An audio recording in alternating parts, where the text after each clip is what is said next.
Hello again and welcome to Level Your Playing Field. Again, my apologies. The pollen just keeps affecting the sound of my voice in the back of my throat. So when I start to lose my voice, I'm going to have to clear my voice on the air. So again, my apologies. I know that must be very annoying. My name is Ginger Ferrer, and I am a continuous community advocate because of the humanitarian factor that seems to be missing in a lot of the processes that citizens are entitled to but not receiving. Now, I was watching some of the media on television regarding the Charleston massacre, and the fact that some of the websites that Mr. Roof accessed spoke to the fact that there was a high crime level by people of color.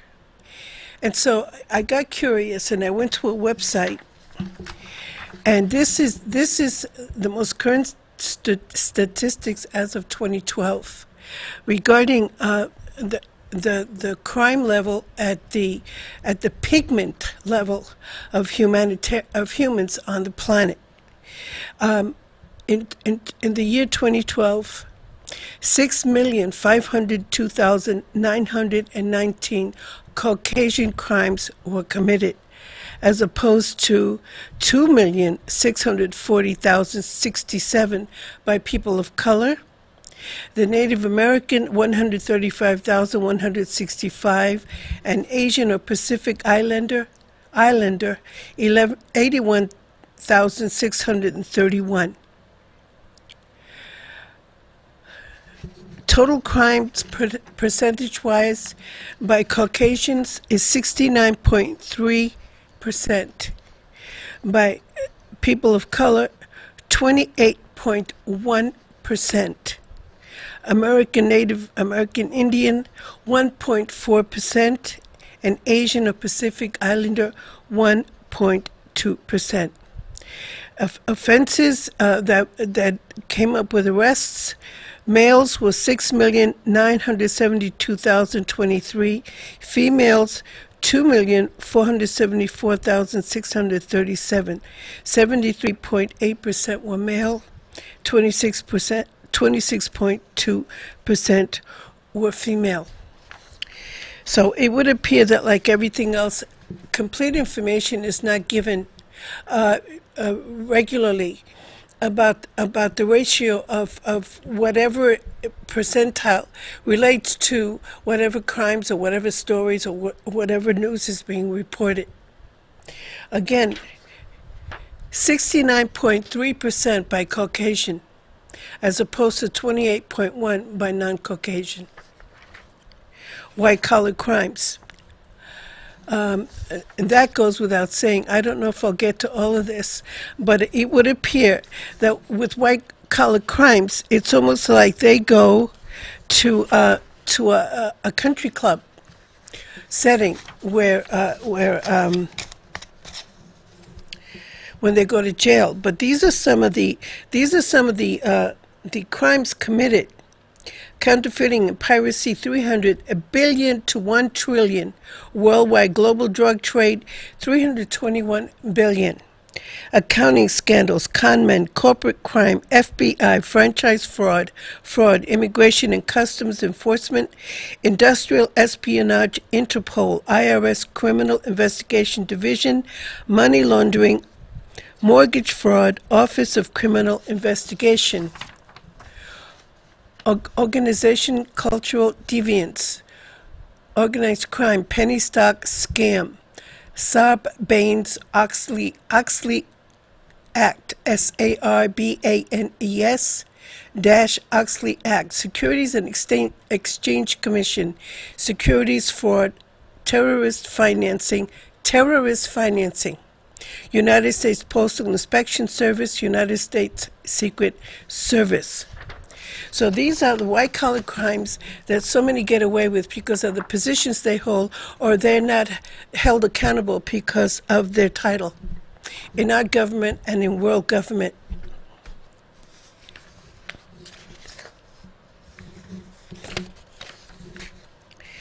One of the things that I am so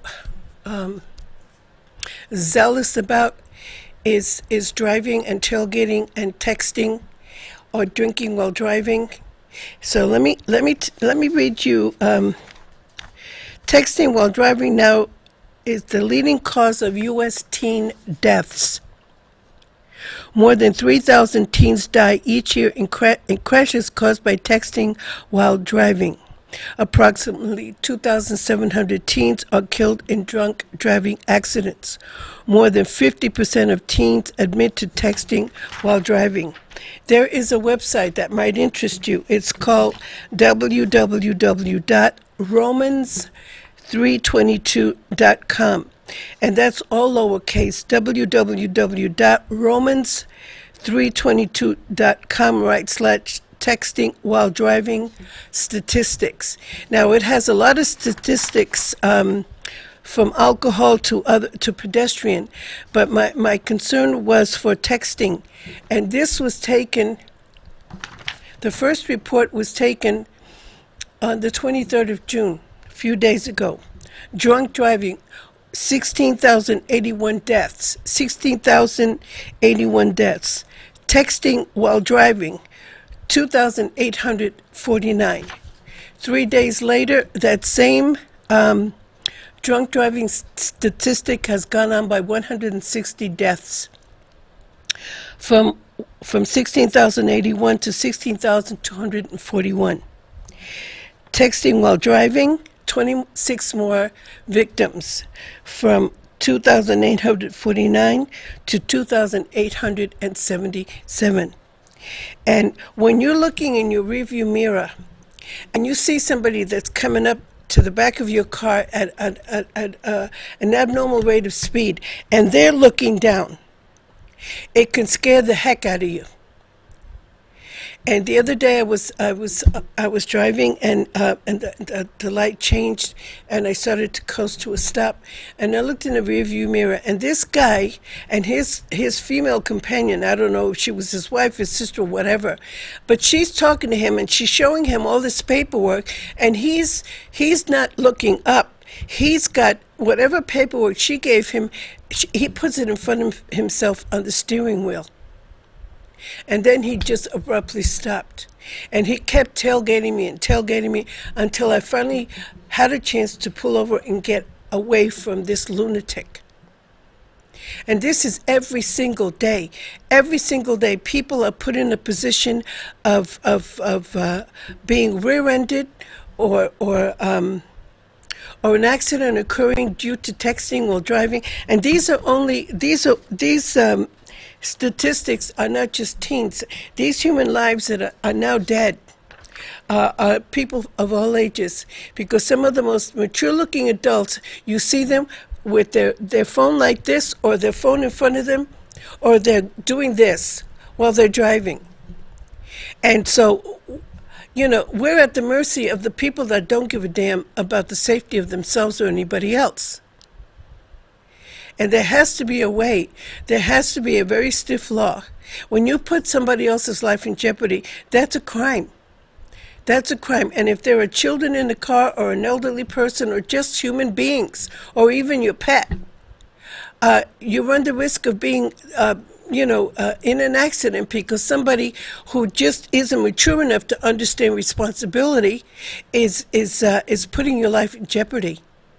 And if you're doing it, I really think that you should revisit that thinking, because you could be a victim or you could be the victimizer. Hello, you're on the air. Hello, you're on the air. Yes. Let me ask you a question. The car that you're driving right now, is that your mother's car? No, it's mine.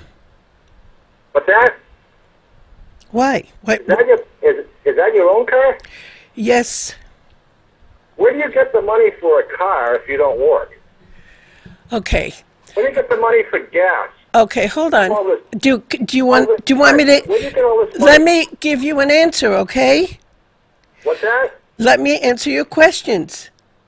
My mother's car was totaled on February the 20th of this year because my mother lives in Massachusetts. She told me to buy the car here because I couldn't get into Massachusetts to register the car. So the monies was my mother's from an insurance company called Geico, and for payments that we've been making to the place that that we bought the car from. So the car is... Yeah, so it's under... Is it under your name so you escape from the state or any kind of assistance you get and you put it in your mother's name? No, no, excuse me. When I fill out the paperwork, I put that car was a replacement for my mother. They know all the details. If you weren't such a negative, ugly thinking person, you would understand. That's all you talk about. Every time you're on the show, you're always negative about people. And no, I'm not negative about people. I'm negative about people. You're capable of holding a job the way you're handling the show right now. Oh yeah. Oh, you know more than my doctors. Well, well, never mind your doctors. If you're capable of sitting up there and doing all this paperwork and driving around the city and dancing you said you love to dance in your apartment, which I'm really skeptical about your breathing if you can dance so good in your apartment. If you can do all these things, why can't you get a job? I just don't understand it. Why, if you can drive, you can go on these shows, you can use your computer, which is probably bought from the taxpayers. If you can do all these things, why can't you work, ma'am? I don't understand it. Why can't you work? What's holding you? If you're dancing in your house and you say you can't breathe right, how can you dance then? Because I'm not dead yet. And I'm not going to allow my circumstances to prevent me from being happy. And it's too bad that you have such a negative thinking mind. No, you're the one that's negative.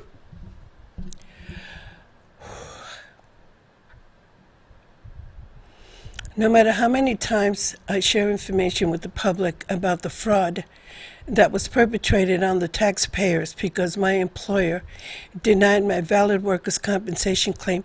This man is not here when I'm rushed to the hospital or when I have an asthma attack or anything else that I experience. I didn't come on the air to cry in my beer about my medical condition. I came on the air to advocate against the frauds being perpetrated on the American taxpayers' programs. And as far as my computer goes, that was donated to me by Community Action years ago. And then my niece contributed to an additional computer when that one died. And so this is why I'm able to do the work that I do. And dancing in my apartment, what is that? For him to surmise so much that is incorrect and sounding so angry about it, like he knows me, and he thinks I wouldn't put myself in the jeopardy that I've put myself in for years and decades if I could work. I can't get a job. First of all, because my breathing is how can I say this? Most of the atmosphere of a workplace or a theater or any place is complicated by a lot of air pollution. My immune system is seriously damaged. I can't fight infections. And I'm under treatment of doctors all the time. So unless this narrow-minded poor excuse for a human being can't understand that, then, tough. In the case of everyday life, so many tragic and unnecessary victimizations continue to take their toll on human and animal life and the very planet itself. The latest perceived attempt at crippling citizens' human lives is the soft vitamin pill, for children and adult, the sweetness seeming to be the attraction to chewing what is alleged to be good for you, yet the sweetener is a known poisonous, chemically generated sugar substitute. On the label is the word sucralose, also known as aspartame or Splenda. So while you, the consumer, are thinking this is good for you and your children, you might want to reconsider buying these artificially sweetened vitamins to be taken every day until the bottle is empty. Think about it. Phenylalanine has been proven beyond a shadow of a doubt to be killing peoples all over the planet under the names of Neotame, Splenda, Ajinomoto in the Asian countries, NutraSweet, etc.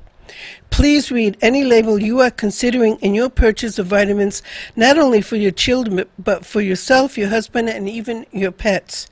If you cannot recognize an ingredient, do not buy it until you can find out what that ingredient contains. There appears to be no mercy displayed by these companies who play to the perception of being healthy when they are actually doing the opposite of what vitamins are supposed to do to contribute to good health. There appears to be no enforced protection from the FDA or our government to put a stop to these practices. So how protective are the governing sources of our country and its territories when it appears to sanction the illnesses and death of trusting citizens by allowing the manufacture of perceived well-being products only to see that most of them include this deadly sugar substitute, more than proven poisonous substance, phenylalanine, and all of its code names of sucralose, aspartame, NutraSweet, and many more. Buyer beware.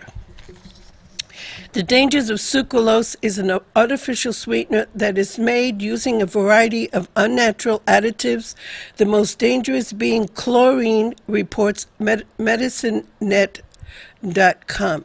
Chlorine is a carcinogen found in poisonous gas and pesticides. It is 600 times sweeter than sugar. It includes gastrointestinal problems, skin rash, chest pains, coughing, and mood swings. Also, for people with diabetes, it alters the insulin response. No, to blood sugar levels and possibly genes. I guess this guy has nothing to do but harass people, so I'm not taking your call. Now, I have 3 short clips from Zeit Geist, and the reason that I'm re-showing this is I'm going to read this, and then Zeit Geist and its 3 clips will show, which will then probably just bring me to closing. Once again, I would like to share Zeit Geist with you. Zeit Geist can be seen on YouTube in its many parts, both past and current offerings of its information. For years, I have alluded to the perception that these wrongdoings our country has had to endure has a long history, a history of the rankest kind of unconstitutional violations known to the northern continent and its territories. Human lives used as a currency of collateral for financial gains, no matter the cost to those lives. I have repeatedly asked the question, what is the agenda here in Manchester and the state of New Hampshire that appears to disallow protection and investigation of reported unconstitutional violations and crimes across the board? The illusionary presentation by some of the most consummate actors outside of a movie or television studio camera are our most titled men and women. Men and women who have appeared to sold their souls to the company store, as it were. Why else and how else could this reported long history of crimes against humanity, not only here in this allegedly free country, but worldwide, have been allowed to function? There appears to be no fear or concern for accountability by those who appear to just keep on keeping on, violating constitutional procedures at the behest of themselves and their perceived cronyism networks, which appear to cover every expected legal, ethical, and constitutional right of each and every citizen in every known arena of business, science, education, medicine, medical care, politics. The pot calling the kettle black tactics when they decide to target someone or anyone who may not agree with their policies, unconstitutional as they are. The media appearing to be a collaborator or a crony member of these perceived networks of violations and criminalities.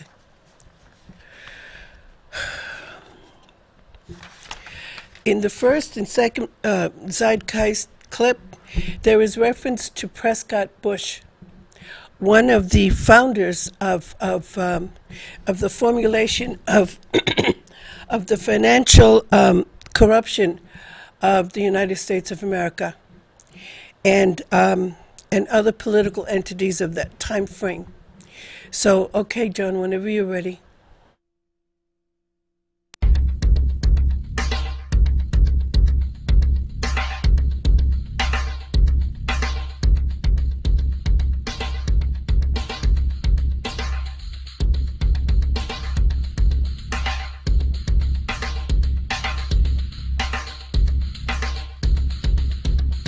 (1775), the American Revolutionary War began as the American colonies sought to detach from England and its oppressive monarchy.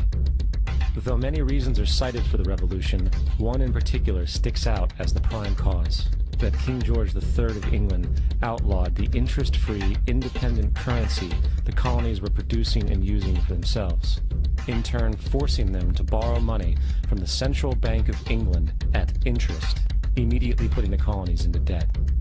And, as Benjamin Franklin later wrote, the refusal of King George III to allow the colonies to operate an honest money system which freed the ordinary man from the clutches of the money manipulators was probably the prime cause of the revolution. In 1783, America won its independence from England. However, its battle against the central bank concept and the corrupt, greed-filled men associated with it had just begun. So what is a central bank? A central bank is an institution that produces the currency of an entire nation. Based on historical precedent, two specific powers are inherent in central banking practice: the control of interest rates and the control of the money supply, or inflation. The central bank does not simply supply a government's economy with money, it loans it to them at interest. Then, through the use of increasing and decreasing the supply of money, the central bank regulates the value of the currency being issued. It is critical to understand that the entire structure of this system can only produce one thing in the long run: debt. It doesn't take a lot of ingenuity to figure this scam out. For every single dollar produced by the central bank is loaned at interest. That means every single dollar produced is actually the dollar plus a certain percent of debt based on that dollar. And since the central bank has the monopoly over the production of the currency for the entire country, and they loan each dollar out with immediate debt attached to it, where does the money to pay for the debt come from? It can only come from the central bank again, which means the central bank has to perpetually increase its money supply to temporarily cover the outstanding debt created, which in turn, since that new money is loaned out at interest as well, creates even more debt. The end result of this system without fail is slavery, for it is impossible for the government and thus the public to ever come out of the self-generating debt. The founding fathers of this country were well aware of this.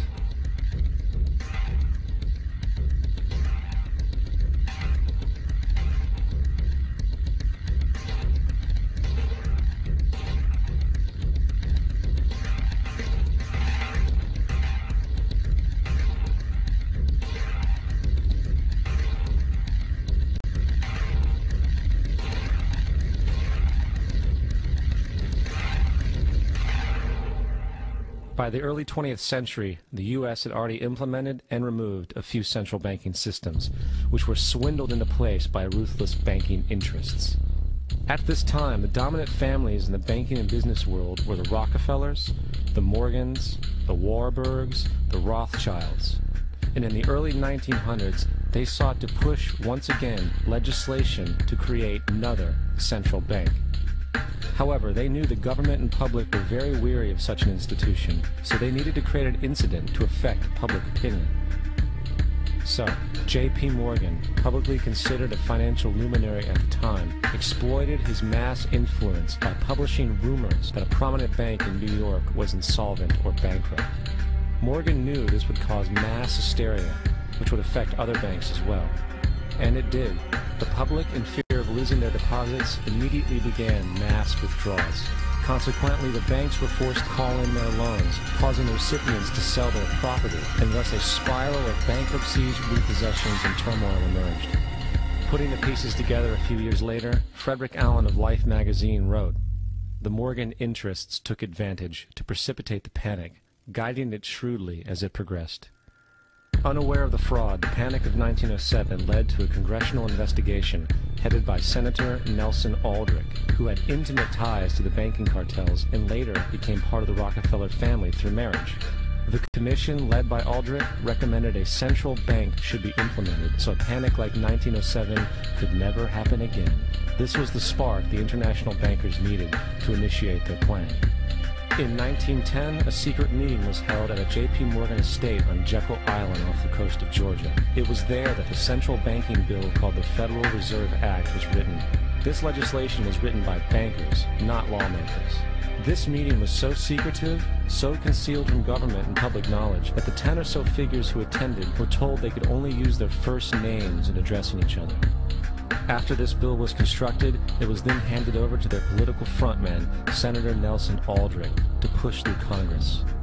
And in 1913, with heavy political sponsorship by the bankers, Woodrow Wilson became president, having already agreed to sign the Federal Reserve Act in exchange for campaign support. And 2 days before Christmas, when most of Congress was at home with their families, the Federal Reserve Act was voted in, and Wilson in turn made it law. Years later, Woodrow Wilson wrote, in regret,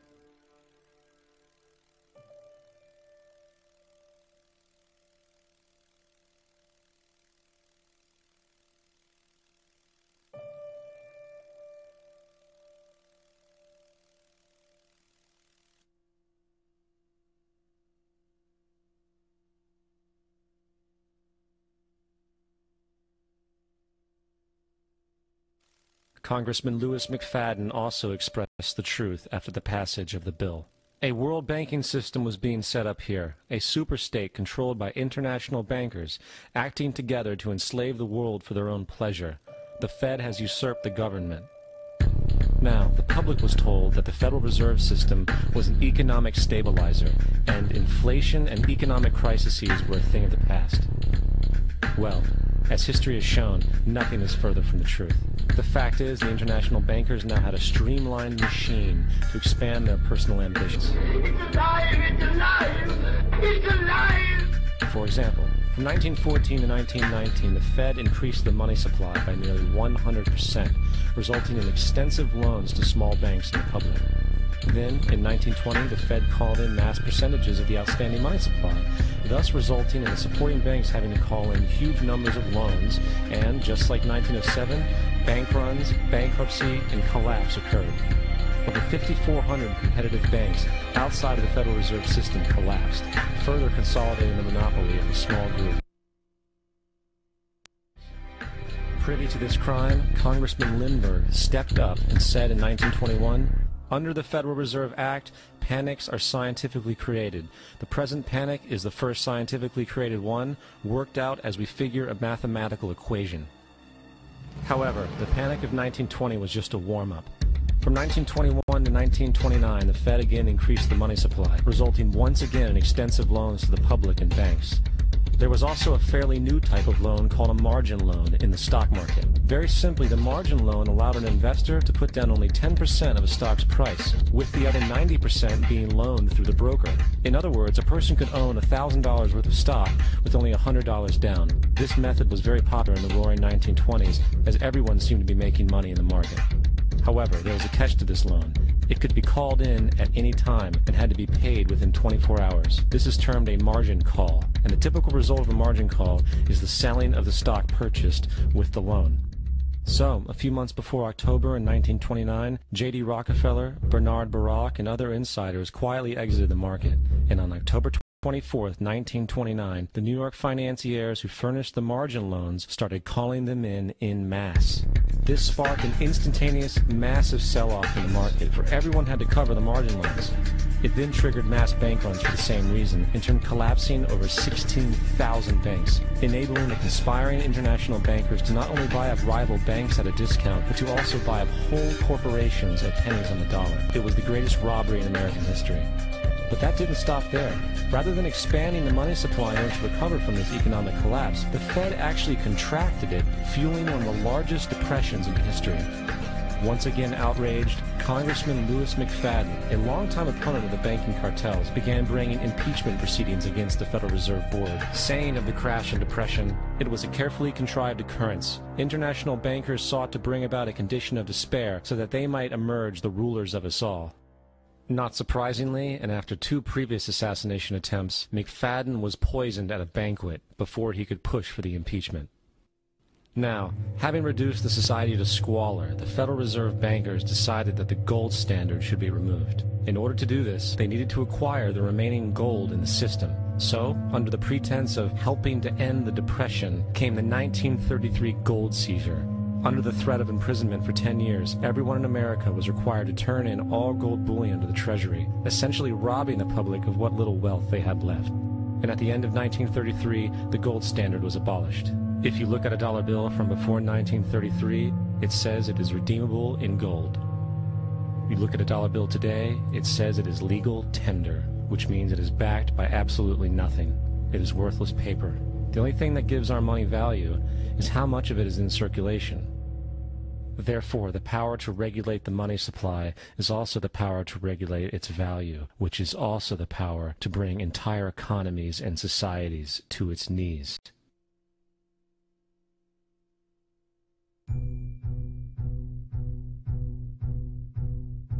It's important to clearly understand, the Federal Reserve is a private corporation. It is about as Federal Express. It makes its own policies and is under virtually no regulation by the U.S. government. It is a private bank that loans all the currency at interest to the government, completely consistent with the fraudulent central banking model that the country sought to escape from when it declared independence in the American Revolutionary War. Now, going back to 1913, the Federal Reserve Act was not the only unconstitutional bill pushed through Congress. They also pushed the federal income tax. It's worthwhile to point out that the American public's ignorance towards the federal income tax is a testament to how dumbed down and oblivious the American population really is. First of all, the federal income tax is completely unconstitutional, as it is a direct, unapportioned tax. All direct taxes have to be apportioned to be legal based on the Constitution. Secondly, the required number of states in order to ratify the amendment to allow the income tax was never met, and this has even been cited in modern court cases.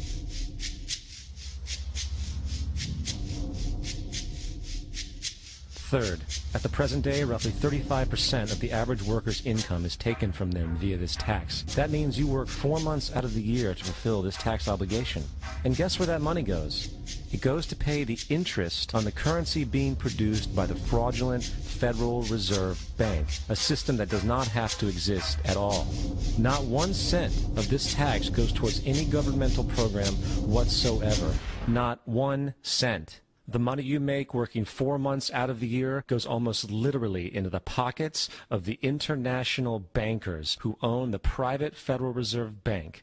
And fourth, even with the fraudulent government claim as to the legality of the income tax, there is literally no statute, no law in existence that requires you to pay this tax. Period.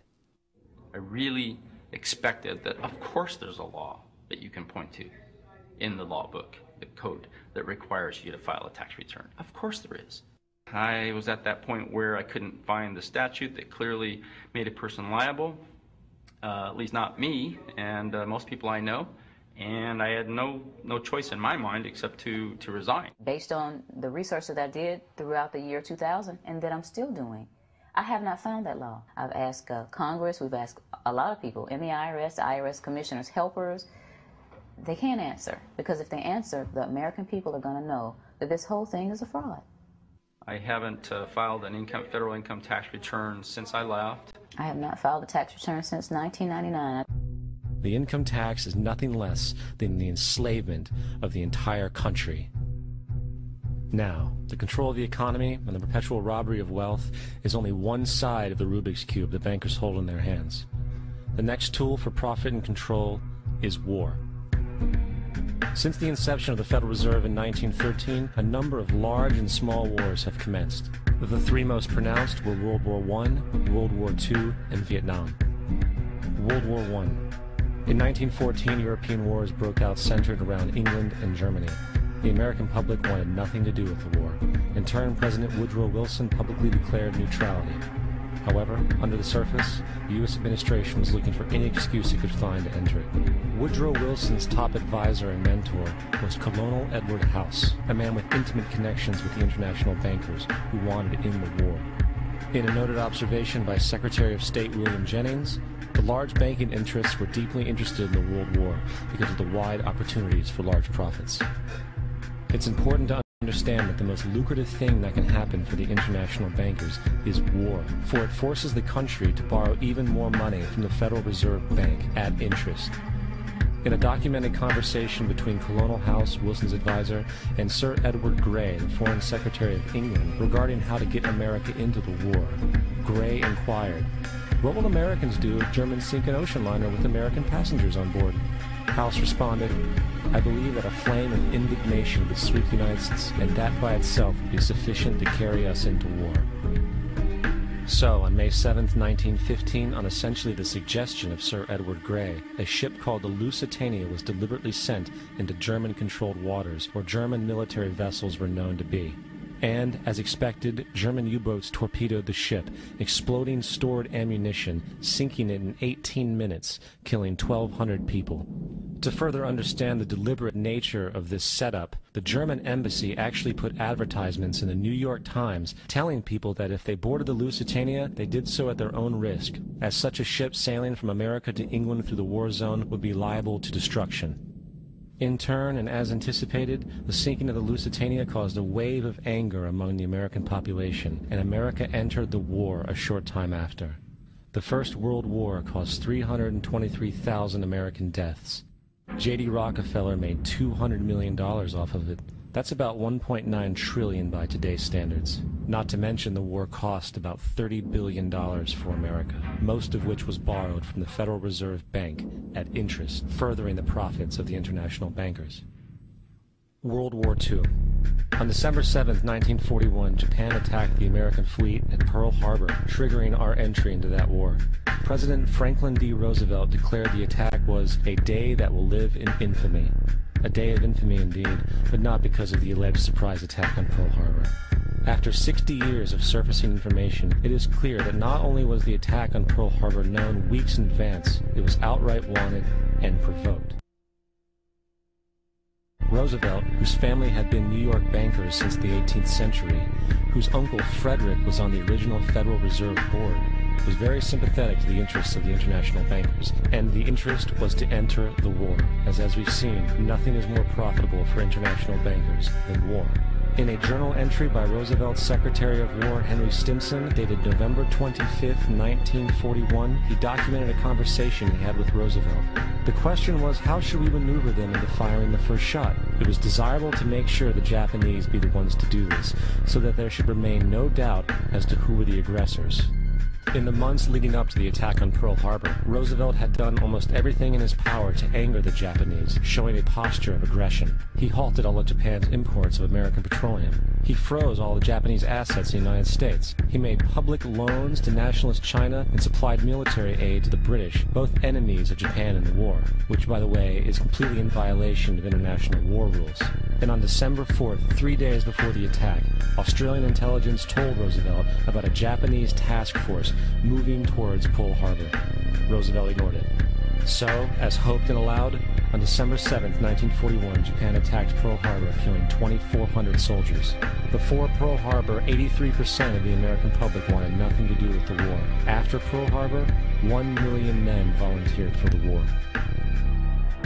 It is important to note, Nazi Germany's war effort was largely supported by two organizations, one of which was called IG Farben. IG Farben produced 84% of Germany's explosives, and even the Zyklon B used in the concentration camps to kill millions. One of the unspoken partners of IG Farben was J.D. Rockefeller's Standard Oil Company in America. In fact, the German Air Force could not operate without a special additive patented by Rockefeller's Standard Oil. The drastic bombing of London by Nazi Germany, for example, was made possible by a $20 million sale of fuel to IG Farben by the Rockefeller Standard Oil Company. This is just one small point on the topic of how American business funded both sides of World War II. One other treasonous organization worth mentioning is the Union Banking Corporation of New York City. Not only did it finance numerous aspects of Hitler's rise to power, along with actual materials during the war, it was also a Nazi money laundering bank, which was eventually exposed for having millions of dollars of Nazi money in its vaults. The Union Banking Corporation of New York was eventually seized for violations of the Trading with the Enemy Act. Guess who the director and vice president of the Union Bank was? Prescott Bush, our current president's grandfather, and of course our former president's father. Keep that in mind when considering the moral and political dispositions of the Bush family. Vietnam. The United States' official declaration of war on North Vietnam in 1964 came after an alleged incident involving 2 U.S. destroyers being attacked by North Vietnamese PT boats in the Gulf of Tonkin. This was known as the Gulf of Tonkin incident. This single situation was the catalytic pretext for massive troop deployment and full-fledged warfare. One problem, however, the attack on the U.S. destroyers by Vietnamese PT boats never happened. It was a completely staged event to have an excuse to enter the war. Former Secretary of Defense Robert McNamara stated years later that the Gulf of Tonkin incident was a mistake, while many other insiders and officers have come forward, relaying that it was a contrived farce, a complete lie. Once in the war, it was business as usual. In October 1966, President Lyndon Johnson lifted trading restrictions on the Soviet bloc, knowing full well that the Soviets were providing upwards of 80% of North Vietnam's war supplies. Consequently, Rockefeller interests financed factories in the Soviet Union, which the Soviets used to manufacture military equipment and send it to North Vietnam. However, the funding of both sides of this conflict was only one side of the coin. In 1985, Vietnam's rules of engagement were declassified. This detailed what American troops were and were not allowed to do in the war. It included absurdities like North Vietnamese anti-aircraft missile systems could not be bombed until they were known to be fully operational. No enemy could be pursued once they crossed the border of Laos or Cambodia. And most revealing of all, the most critical strategic targets were not allowed to be attacked unless initiated by high military officials. Apart from these imposed ludicrous limitations, North Vietnam was informed of these restrictions and therefore could base entire strategies around the limitations of the American forces. This is why the war went on so long. And the bottom line is this: the Vietnam War was never meant to be won, just sustained. This war for profit resulted in 58,000 American deaths and 3 million dead Vietnamese. So, where are we now? September 11th was the jumpstart for what is now an accelerated agenda by the ruthless elite. It was a staged war pretext no different than the sinking of the Lusitania, the provoking of Pearl Harbor, and the Gulf of Tonkin lie. In fact, if 9/11 wasn't a planned war pretext, it would be an exception to the rule. It has been used to launch 2 unprovoked illegal wars, one against Iraq and one against Afghanistan. However, 9/11 was a pretext for another war as well, the war against you. The Patriot Act, Homeland Security, the Military Tribunals Act, and other legislations are all completely and entirely designed to destroy your civil liberties and limit your ability to fight back against what is coming. Currently in the United States, unannounced to most brainwashed Americans, your home can be searched without a warrant, without you being home. You can in turn be arrested with no charges revealed to you, detained indefinitely with no access to a lawyer, and legally tortured, all under the suspicion that you might be a terrorist. If you need a painted picture of what is happening in this country, let's recognize how history repeats itself. In February 1933, Hitler staged a false flag attack, burning down his own German parliament building, the Reichstag, and blamed it on communist terrorists. In the next few weeks, he passed the Enabling Act, which completely eradicated the German Constitution, destroying people's liberties. He then led a series of preemptive wars, all justified to the German people as necessary to maintaining homeland security.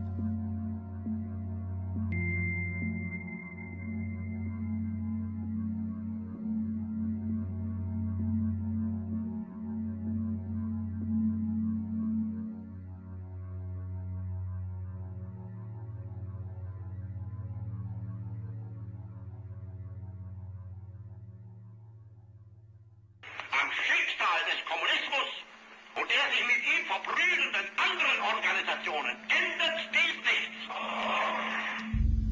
Our enemy is a radical network of terrorists and every government that supports them. It's time to wake up. The people in power go out of their way to make sure that you are perpetually misled and manipulated. The majority's perception of reality, especially in the political arena, is not their own. It is shrewdly imposed upon them without them even knowing it.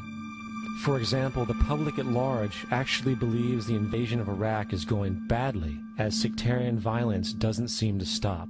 What the public fails to see is that the destabilization of Iraq is exactly what the people behind the government want. This war is to be sustained so the region can be divided up, domination of the oil maintained, continual profits reaped for the defense contractors, and most importantly, permanent military bases established to be used as a launching pad against other oil-bearing, non-conforming countries such as Iran and Syria.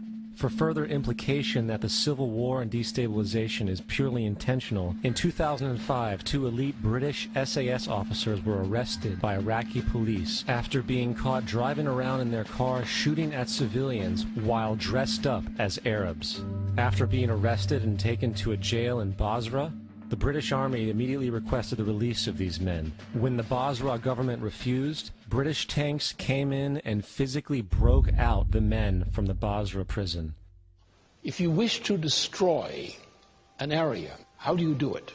Well, there are 2 ways. You can go in there and bomb it and so forth, but that is not very efficient. What you do is you try to get the people in that area to kill each other and to destroy their own territory, their own farms. And that's what's been done in that area. The way in which you destroy an opponent is get him to destroy himself by dividing his ranks against one another. Then you feed both sides. You have agents feeding both sides, inflaming both sides, and they kill each other off. And it's time that some of us woke up to this reality, to understand that people who try to maintain empires and create empires do it by manipulating the people.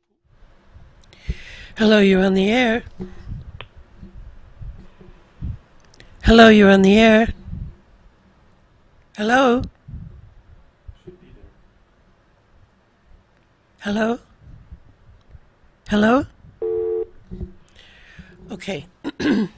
I have about 8 minutes. Now, the reason that I replay some of the clips that I've played in the past is because history continues to repeat itself. Only the entities that existed at that time no longer are living, but their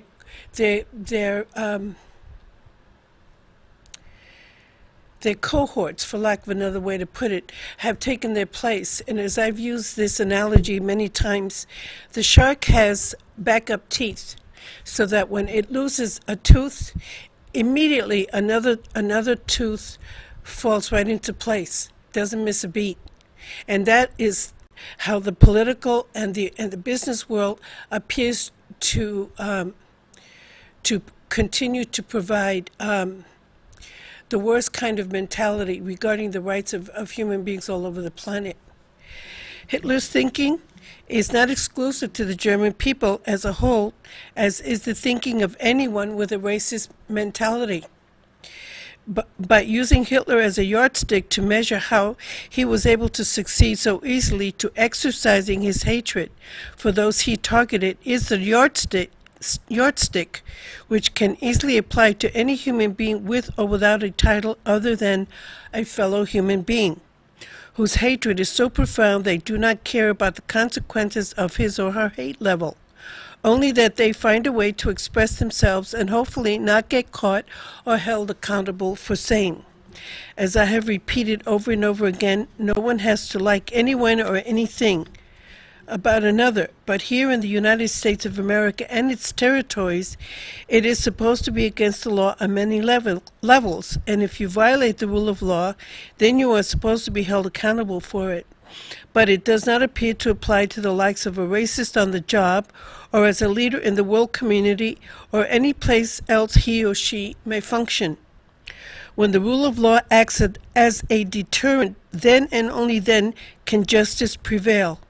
However, in the current and recent past, our laws appears to have become something not feared or a threat to those who violate it, most especially men and women who hold very high title in all manner of government, business, medical, or pharmaceutical positions, who appear to have carte blanche to get away again with the most egregious level of crimes against humanity over and over again, denying rights to perceived violations of due processes, continuing to victimize the American taxpayer across the board.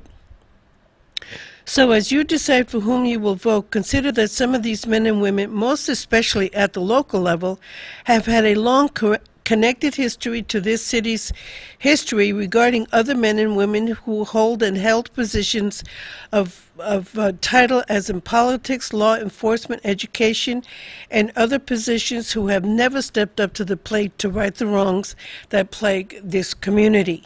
That no matter how personable a political entity might be or how long they have allegedly served in the city of Manchester and the state of New Hampshire, they have seriously dropped the ball and no longer deserve to serve the members of this community, or it will be more of the same, perceived serving only themselves and their perceived posse of cronies who have held hostage the rights of many of this community's citizens for way too long. I heard this comment over the weekend on a news broadcast, and it says that our country is $117 billion in debt. Has any reporter ever investigated the history of this $117 billion debt? When did it begin, and who allowed it over the history of this country to reach this level of monumental proportion? Surely not President Obama all by himself or any other president since before Roosevelt. This has a long unreported history which is just now being addressed, but for what? For dramatic effect? For more finger pointing on this in this time frame? This is why I have shared Zeit Geist Part 1, 2, and 3. My hope is illumination, if you will. Instead of the whitewashed lack of full disclosure by some of the world's largest media processors and processors who don't give you the full picture of what's really going on, because the entities involved have made sure that they are not identified. I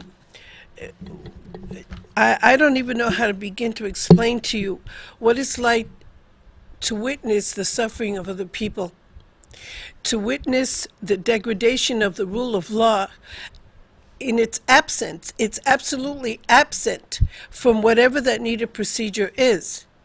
And then if you dare to speak to it, you get a clown like the guy that called me here and started, just because I look healthy doesn't mean I am, and anybody else. I'm not going to let what happened to me completely sunder what's left of my life.